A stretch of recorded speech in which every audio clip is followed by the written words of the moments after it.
ভাসুরের ছেলে। আপনারা কখন জানতে পারলেন যে মারা গেছে? মারা গেছে আমি তো জাগলিতেই ছিলাম। এবার ওর বাবা ওর সবাই জানাজানি ফোন করছে যে এরকম ছেলে এই দুর্ঘটনা এখানে এসে সব মারা গেছে। এমনি ওই ধানের মিলে কাজ করে। কোথায়? মোবারকপুর। আমাদের মোবারকপুরে ধানের মিলে। কিভাবে মারা গেলেন? কিভাবে মারা গেলেন এখন বলছে যে কেউ বলছে উপর থেকে পড়ে নিচে পড়ে মারা গিয়েছে, কেউ বলছে কারেন্টে শর্ট খেয়ে মারা গিয়েছে। এখন আমরা তো ওখানে ছিলাম না, এখন ওই জন্য আমরা তো সঠিক কিছু বলতে পারছি না যে কী করে মারা যাবে। তাহলে কী অনুমান করছেন? এখন যারা ওখানে কাজ করছিল তারা বলছে যে উপর থেকে পড়ে গিয়ে মেশিনের ওপরে পড়েছে। আচ্ছা, মেশিনের ওপরে পড়ে যখন হসপিটালে নিয়ে এসছে আমরা যখন খবর পেলাম তখন বললো যে পড়ে গিয়েছে, ওকে এখন মোটামুটি ভালো আছে, আমরা হসপিটালে নিয়ে যাচ্ছি। তারপরে আমরা কিছুক্ষণ বাদে ফোন করলাম, শুনলাম যে না উনি মারা গিয়েছে। তারপরে যারা আমাদেরকে ফোন করলো, যারা করলো, ওরা দেখি আর এখানে কেউ নাই, সব রেখে চলে গেছে। হ্যাঁ, সব আমরা আসার পরে দেখছি যে কেউ নেই, সব তুলে নিয়ে। ওই যারা কাজ করেন তারাই কি নিয়ে আসলেন? তারাই নিয়ে এসছে। কোথায় নিয়ে আসলো? এই হসপিটালে নিয়ে। হরিঙ্গাটা গ্রামীণ হাসপাতালে। হ্যাঁ, আসার পরে কি শুনলেন? আসার পরে শুনলাম যে মারা গিয়েছে, মারা গেছে, রাস্তায় নাকি মারা গিয়েছে। বাড়িতে কে কে আছে?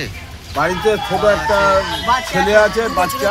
হ্যাঁ, 3 বছর বয়স বাচ্চা। বাচ্চাটা একটাই বাচ্চা। বউ আছে, বউ আছে। তারা কি এখানে এসেছিল? হ্যাঁ। কতদিন ধরে কাজ করে আপনার এখানে? 1.5-2 বছর। উনি কি কাজ করেন অ্যাকচুয়ালি? ওই ধান ভাঙানো কাজ করে। ধান ভাঙানো কাজ করে। তো আজকে কীভাবে মারা গেলেন?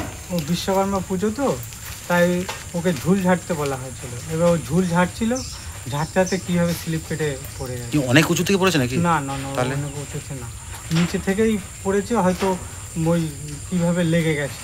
উনি কি একাই ছিলেন নাকি আর কেউ? না, আরও ছিল, ভেতরে 2 জনে ছিল। আর অনেকে ছিল? তারা কি দেখলেন নাকি? তারা ছিল 2 জনে, তারাই জানে, আমি তো ছিলাম না। কোনো রকম কি শর্ট সার্কিট বা এরকম কিছু হতে পারে? না না না, ইলেকট্রিকের কোনো ব্যাপার? না না, ইলেকট্রিক কোনো ব্যাপার না। তারপর কি করলেন তখন? তখন সঙ্গে সঙ্গে গাড়ি ওর সেই ডাকলো, গাড়ি নিয়ে হসপিটালে নিয়ে গেছে। মারা গেছে। বাড়ির পরিবারের সঙ্গে কথা বলেছেন? কথা বলে। তারা কি বললেন? তারা কী বলবো, যা অ্যাক্সিডেন্ট হয়ে গেছে, যেটা করণীয় সেটা করতে হবে সবাই, যাতে মানে ছেলেটার ফ্যামিলিটা যাতে বেঁচে যায়। যেটা জানতে পারলাম এর আগেও এরকম একটা দুর্ঘটনা ঘটেছে, আরও দুবার।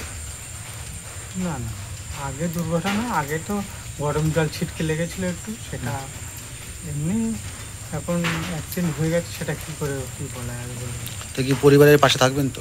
হ্যাঁ, পরিবারের পাশে তো অবশ্যই থাকতে হবে, না বাচ্চা ছেলেটাকে কে। ফলো করুন সংবাদ প্রতিদিন ডিজিটাল।